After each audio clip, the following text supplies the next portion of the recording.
with regard to chart risk versus dollar risk. This is what I refer to as what the kind of technical picture of the chart is versus your perception of it and how you experience it with the dollars at risk. Chart risk is the amount of distance on the chart, not the amount of dollars for you, but the amount of dollars and cents on the stock's price that must be endured in order to stay in that trade. So let's construct a kind of sample trade. Let's say we observe this checkmark pattern occurring. We decide we're going to enter at this arrow with a stop just below. Now, what I'm drawing here is our, let's say, chart risk. It's the amount of distance the chart would need to violate. So let's draw that violation in. It would need to violate that level in order for us to want to get out of the trade. Now notice this has absolutely nothing to do with the amount of money we're risking yet. This is solely a technical analysis question. That's why I call it chart risk. Dollar risk obviously is going to come in when we've decided how many shares we're trying to trade, which will be determined based on our share sizing and chart risk to produce our dollar risk. What I'm hoping to do is in each of your trader minds to separate out what the chart requires from what my pain tolerance requires. A common mistake traders make is they assume that the market understands their emotions and will abide by their emotions. The market has no idea where our stops are, and it doesn't care. Therefore, we should be setting our stops according to where the trade is invalidated, not where we can't handle it anymore because we've lost too much money.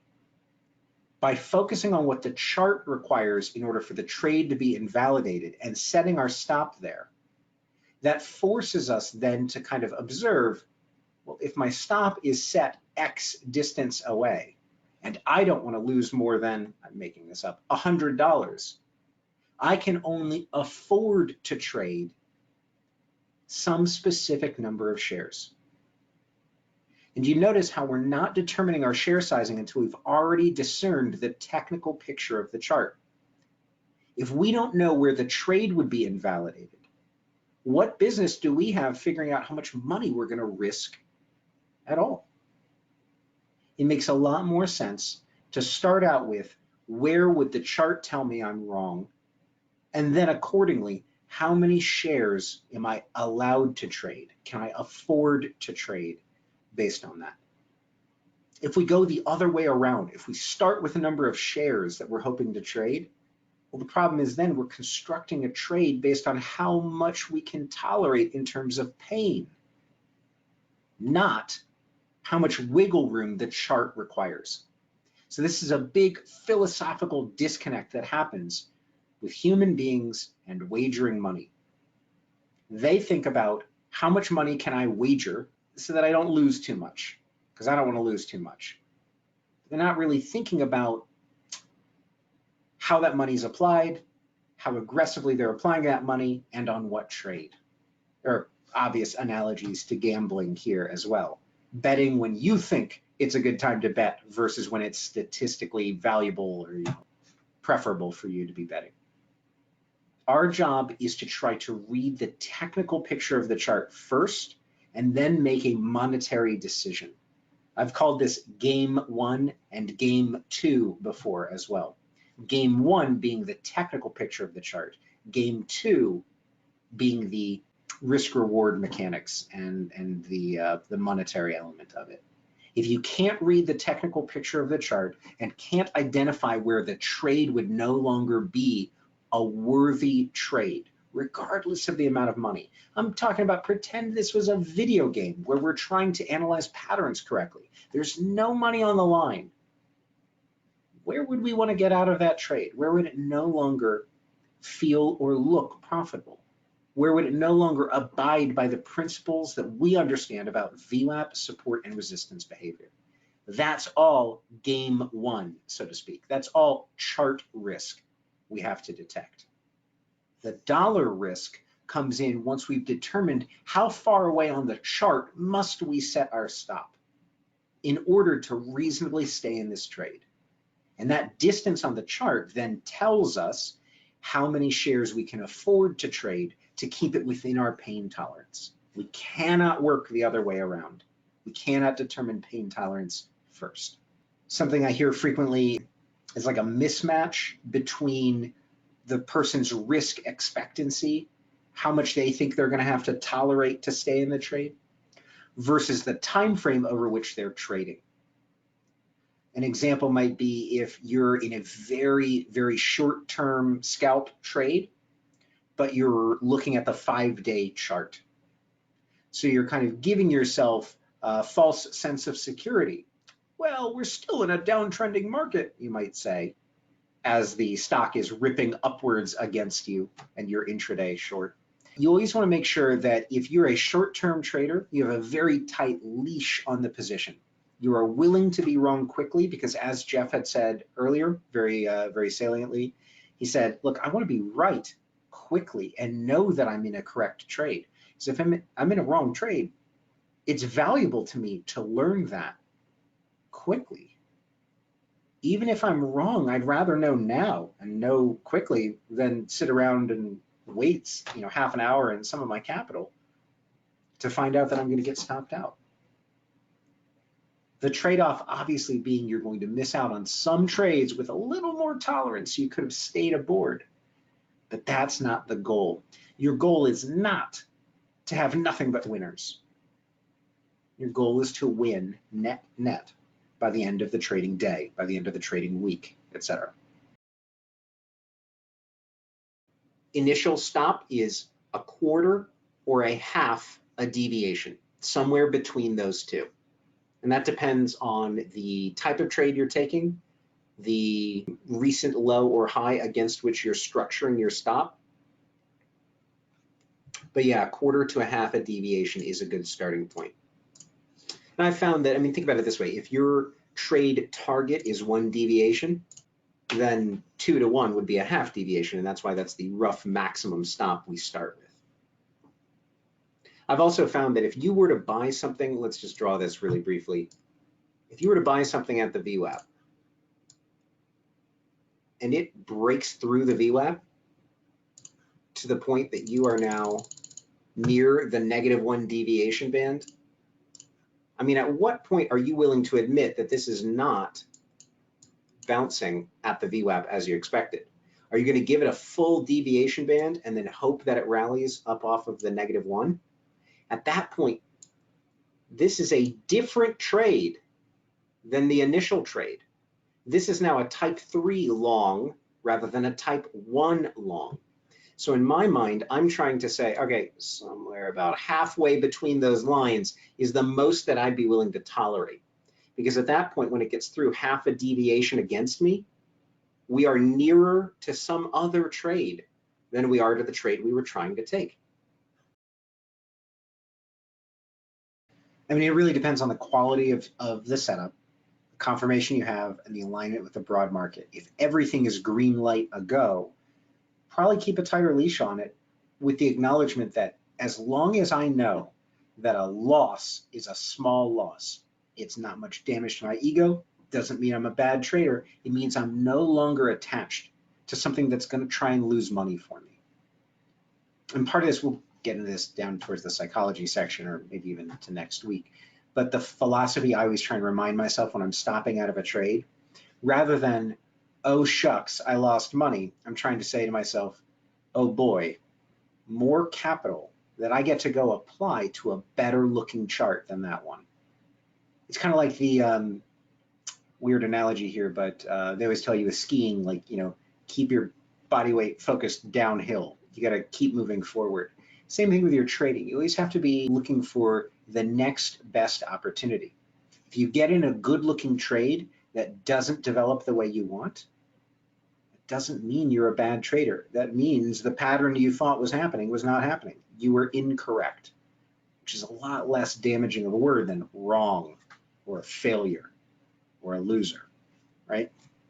If you acknowledge that the losing trades are going to be so small as to be dwarfed by a significant or decent winner, even one or two. That's a favorable expectancy over the long horizon. The traders that I think struggle the most are the ones that are obsessed with being right, bailing themselves out of a losing trade or an incorrect trade for the sake of being right, rather than quickly acknowledging a loss. Something I hear all the time, I'm actually going to try and draw this example, and this has nothing to do with the chart itself, so I'm just using the blank space here. Let's say we have a volume weighted average price, got our deviation bands, and maybe someone says, hey, Zach, I observed that we came down to VWAP, bounced very weakly, broke through it, and then rallied all the way back up. And the problem is here, I got stopped out damn near the low. Can you teach me, Zach, how to stop out, further down here, or can I tolerate that much more of a loss? My answer is no. Your job is to stop out as quickly as you possibly can once you realize the trade is no longer favorable or working off of the support that you had observed. By freeing yourself from that losing trade and being able to look at the market with an open mind, it allows you to get back aboard the trade if we cross volume weighted average price again. Now you may have said, but Zach, I just, I got long here, then I took a stop here. I already lost a little bit of money. Why would I get long that trade again? Because it's already made its dip below volume weighted average price and is now recovering above. Here may be where you set a wider stop with a smaller share size. Because at this point, you're saying, I believe that it will now remain above VWAP and not violate that prior low. And in the event I'm wrong, I'm trading a small enough share size that it's not really going to damage me too much more than if I just stayed in that first trade all the way down and gotten stopped out.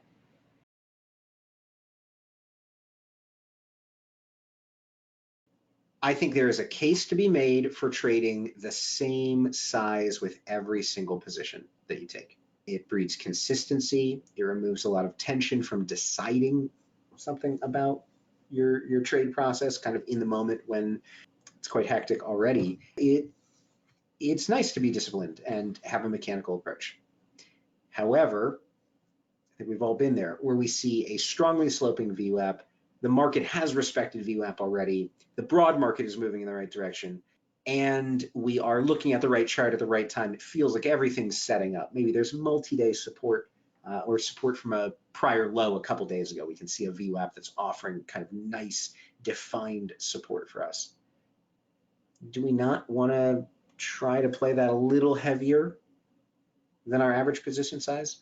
So what I tell traders is don't double your position sizing, maybe 1.5.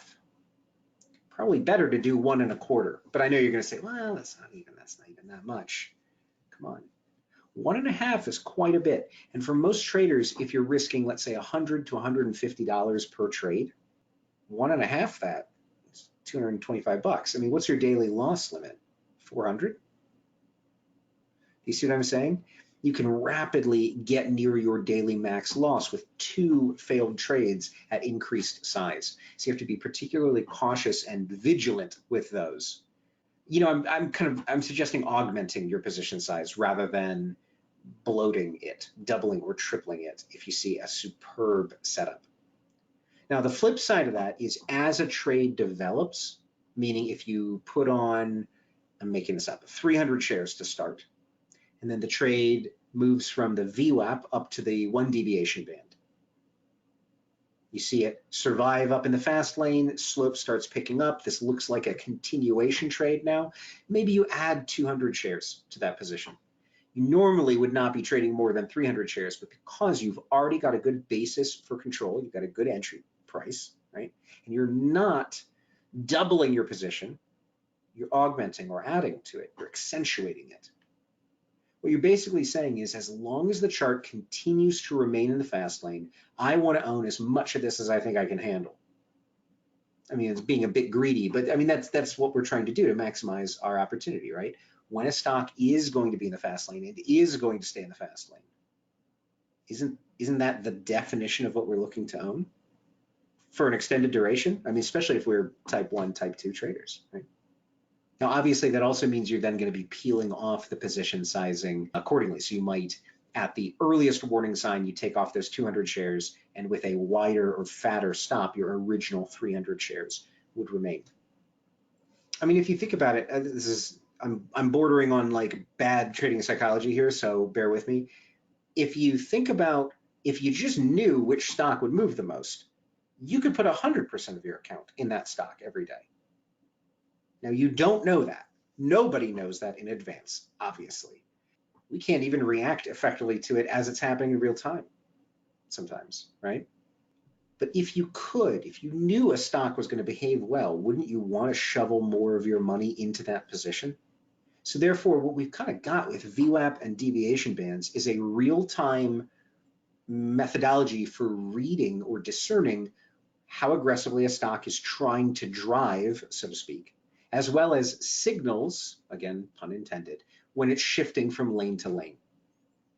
That's what VWAP allows us to do, to make sense of any chart in front of us, kind of on the fly. In the same sense that even if you're driving on an unfamiliar road, if you know what the road markers look like and how to interpret them quite easily, you know which side of the road you belong on. You know which lanes communicate what type of intent.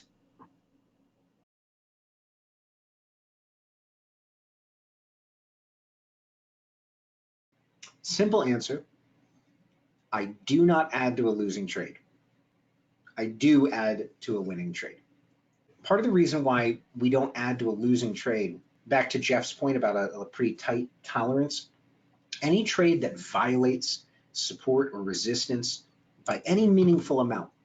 So let's say got a volume weighted average price, stock is coming down into VWAP, bounces lightly, and then violates, where am I going to put my deviation bands? So let's say we're nearing halfway to a violation there. Not only have we already shown people were not willing to buy it substantively off of the intended support level, the amount of bounce was pretty minimal and probably didn't get outside of the fast lane. And furthermore, we've now crossed the volume weighted average price. These are not good signs for your trade overall. So why would we want to, let's say, double down at the VWAP? And the answer is ego. We don't want to be wrong. We want to look like the genius that bought a ton of extra shares so that when it rallies off the VWAP, we say, look at how smart we were. That's probably not going to happen. So we've just seen 3 pieces of evidence that it's probably going to get and stay under the volume weighted average price. So your options are, well, I could look to add down at the lower deviation band. And then maybe the trade will develop by falling down to here and then rallying up and then making its way all the, yeah, that's hope. It's just being hopeful, right? Once we've crossed under the VWAP, we've already observed a bounce at it, and it wasn't a very strong bounce. You're literally lulling yourself into taking one full deviation of risk. Sorry, it's kind of an ugly arrow. One full deviation of risk, sitting through all of this pain just to hope to double down and catch a reversal. Instead of that type 1 that you thought you were taking, now you're taking a type 3? No. Our goal is not to sit in and stay in and suffer through a difficult trade. Our job is to find trades where other sizable traders, other institutional traders want to defend a stock at VWAP or a deviation band, where other market participants do the heavy lifting for us and we can participate with limited risk. I mean, furthermore, look, let's get even scarier with this. How do we know that this isn't going to get down to this deviation band and break lower? How do we know we're not going to trick ourselves into adding more to the position as it develops lower and lower, begging, hoping for some sort of a reversal? We've all been there. adding to a winning trade. So maybe this, but kind of in reverse. So let's say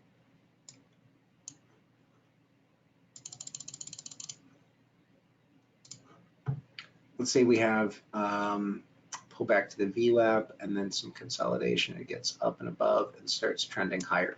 In the event you were to get long down around the volume weighted average price, let's say you took a pretty stable type 1 long, you moved all the way up to the deviation band and it looks to be consolidating before a break higher.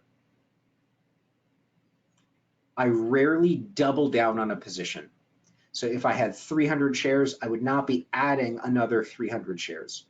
I might be adding 200 shares, 150 shares. I'd be adding a small accentuation to the position, because at that point it has already shown me a couple important things. Uptrending VWAP, support at the VWAP where I'd expect it, movement towards the deviation band, and threatening to break higher into the fast lane. I mean, these are all good things that are developing in our favor as a long trend trade. In the event I'm wrong and the market turns around and says, you know, screw you, what's the worst that'll happen?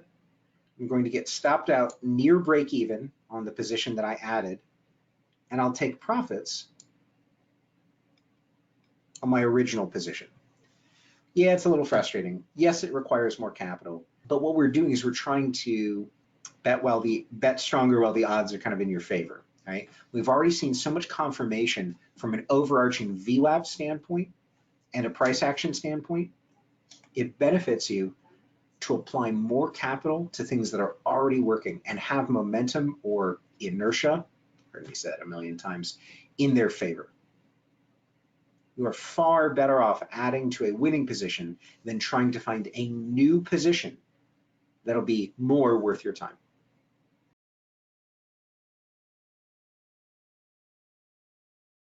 You know, look at how on each of the pullbacks that you would have had to endure, let's say, let's draw both of these.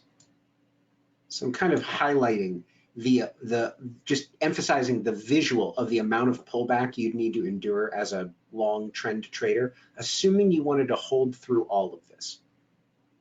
Is there anybody out there as a day trader, not a trend trader, but like a scalper, who probably would have endured like that last pullback?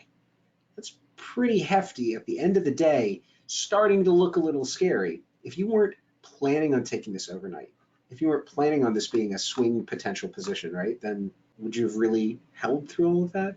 Maybe not, especially in the moment. What Jeff is saying with personal preference can also be, where are we in the day? How much of the day is remaining, right? What's the broad market doing?